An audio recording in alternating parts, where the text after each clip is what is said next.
What's up, Internet? My name is Michael Cook, this is Blue Giant Media, and we're here to connect through gaming. Today we're going to be taking a look at Diceborn Heroes. This is a game by Keith Donaldson and published by Diceborn Games, which this is a new company. This is their first game, and this was originally a Kickstarter game.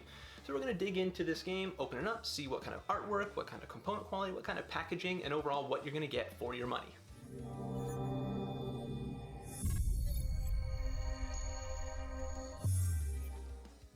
Alright, so here I have some of the kind of stretch goal related things.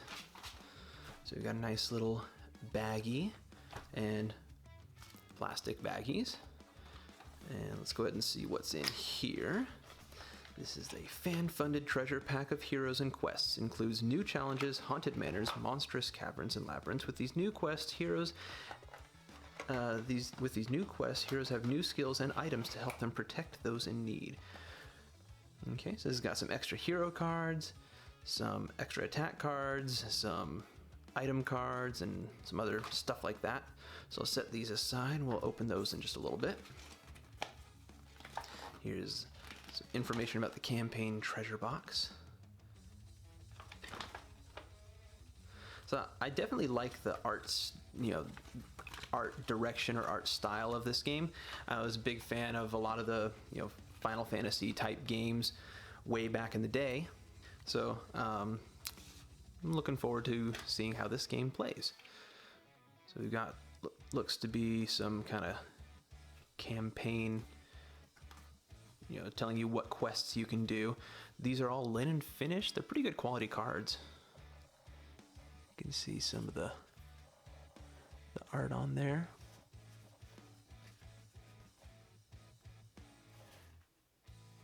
It's really cute. Pretty cool looking stuff. I like it. I'm really looking forward to digging into this. So yeah, these look pretty cool because you can look and you can see the difficulty, and then it tells you 3 different normal games that you can go through. So bunch of different stuff in there though, with different levels of various different things and bosses and all kinds of good stuff. And here we've got some more different classes that you can play as.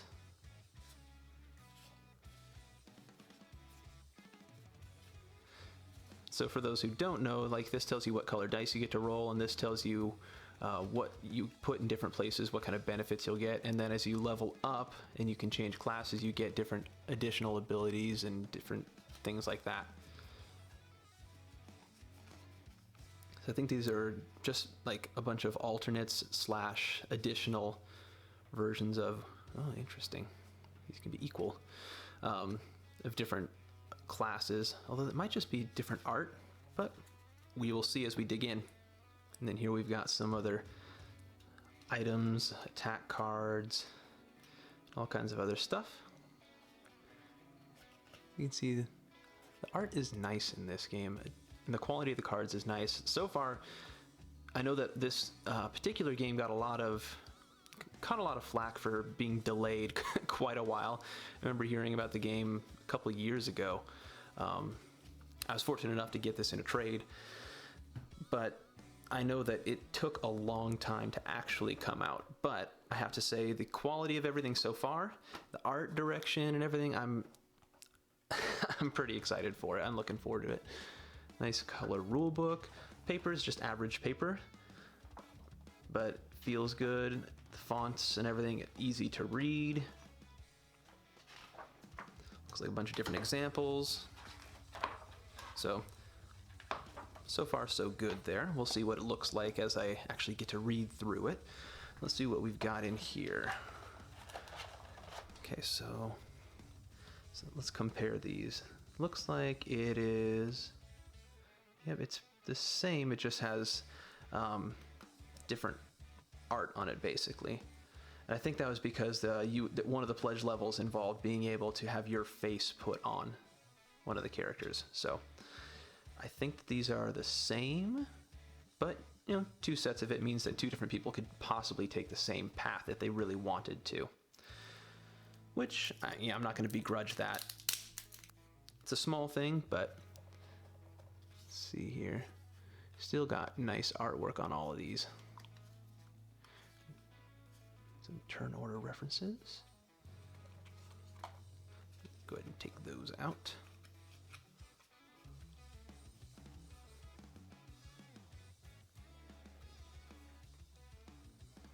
Yeah. Looks like there was already a decent number of extra things. Looks like there were at least a couple of classes in here. I remember seeing that were not in here. So it'd be interesting to take a look at that a little bit. Maybe I'll separate those after I pause this to sort everything out, and I'll take a look at that stuff.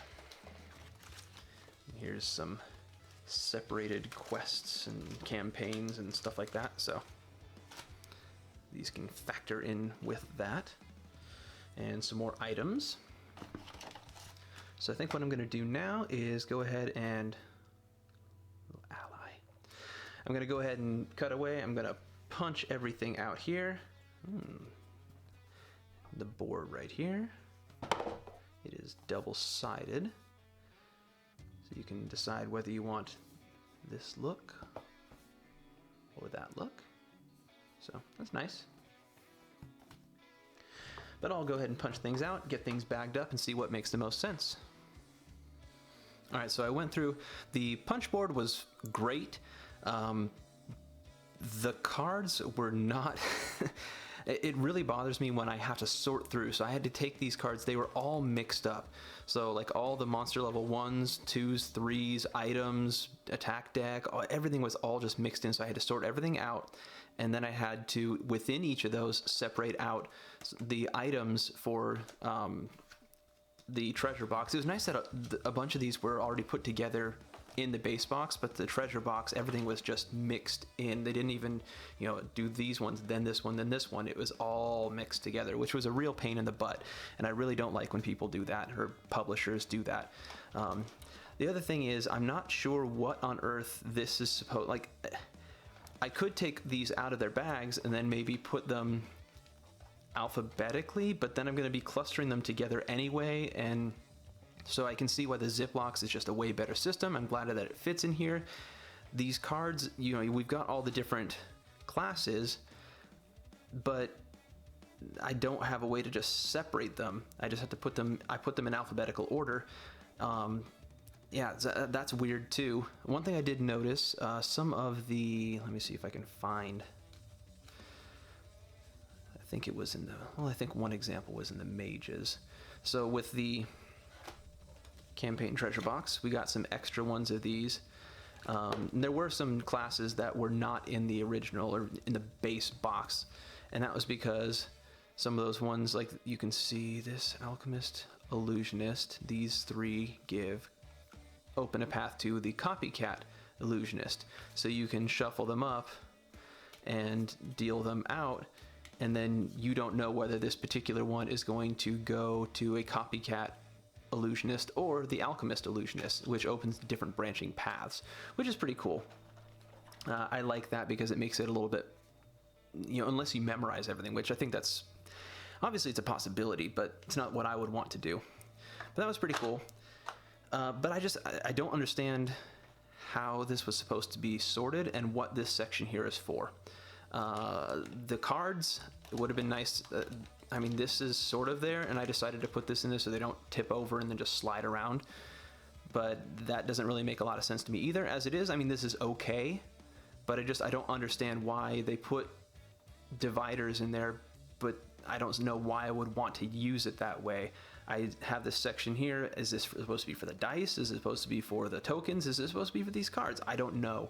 And that's just, that's annoying to me.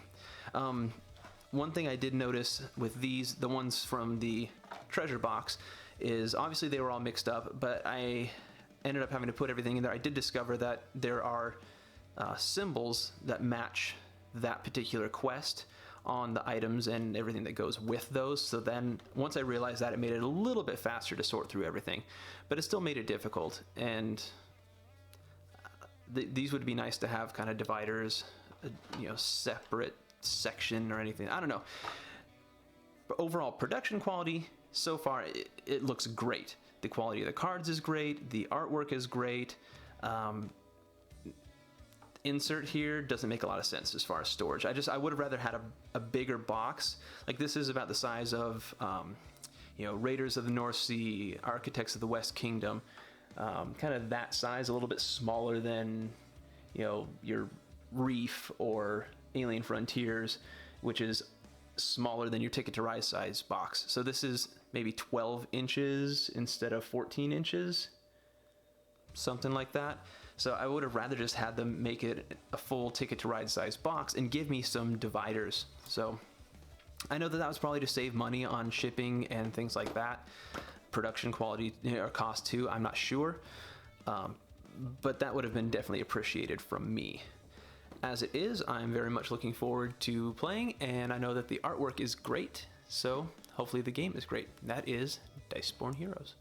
So after looking a little bit more carefully at the rulebook, it talks about how after you're more experienced in the game, you can kind of separate out a lot of these. They have a level 1, 2, and 3 in the boss. It talks about how you can make your own, basically, quest story, and I'm guessing that's what these are actually for then. So you've got like your level, first stage, second stage, third stage, and boss stages of each of these different, that you can kind of split them up. I'm guessing that's what this ends up actually being for, so I guess that is semi-functional. What I ended up doing, I made a change. I separated out so that here I've got all the level 1s in alphabetical order, and then I've got them with the player reference card, so it's easy to kind of cut through there. And then all of these are the level 2s in alphabetical order, and then these are the level 3s, each one in alphabetical order, and that is because there is blue ones and red ones, because it talks about in the rule book that if you've played more after you are going from level 2 to level 3, you can choose to, if you have started with the priest or the mage, then you just go ahead and you can randomly grab one of the blue level 3 classes, so you can kind of change up where it is that you might end up and get a little bit of a different mix and match of skills. So I guess some of those things make a little bit more sense on second, deeper look. I still wish that I could separate these out a little bit more effectively, but I at least found a way that makes sense, so I wanted to share that with you all.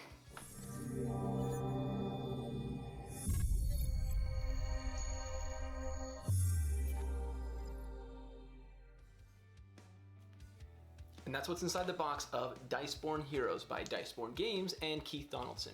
If you want to know more about Diceborn Heroes, take a look in the description section. I'll be posting a setup and gameplay sample, as well as my overview and review once I get a couple of plays under my belt. And you can also take a look there, and you'll find a link to macronovagames.com, where you can buy hundreds of great games. Until next time, I want to thank you so much for watching. Please like, share, and subscribe if you like what you see, and let me know in the comments section below if you have any feedback, questions, remarks, or any of that good stuff. And have a wonderful day.